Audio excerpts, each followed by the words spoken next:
ہمایوں اختر خان نے ایک بہت ہی اہم بات کی کہ یہ بڑے بڑے ایشوز ہیں، اس کے اوپر بڑے جماعتوں کے پاس پلان کیا ہے۔ آج ہی نیشنل سیکورٹی پالیسی اپروو ہوئی ہے۔ ابھی جو کھوکھر صاحب نے بات کی ہے، ہمایوں صاحب نے ایشو ریز کی ہے، کیوں نہیں اس کے اوپر آپ لوگ 15-20 دن مہینہ لگائیں اس پارلیمنٹ کے اندر بیٹھ کے؟ ملک صاحب، کوئی راکٹ سائنس نہیں ہے. آپ کو قابل اور محنتی لوگ چاہیے. مسلم لیگ نون کے دور میں یوریا پر سبسڈی تھی، 1200 روپے کی بوری تھی اور وافر تھی. ڈی اے پی 3500 روپے کی تھی، وافر تھی. بیکاز مینیجرز اچھے تھے، مینیجرز آنےسٹ تھے.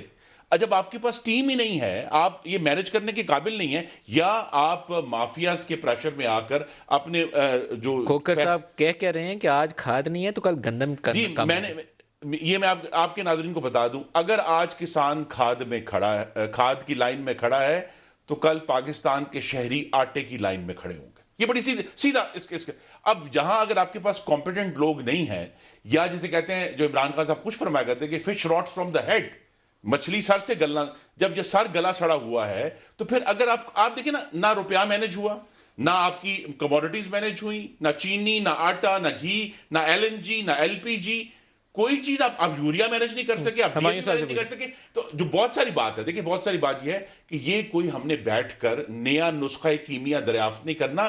آپ کو ایک گروپ کمپیٹنٹ لوگوں کا چاہیے، جو مسلم لیگ نون کے بعد موجود تھا، تو اس وقت یہ کرائسس نہیں ہمایوں ہوئی.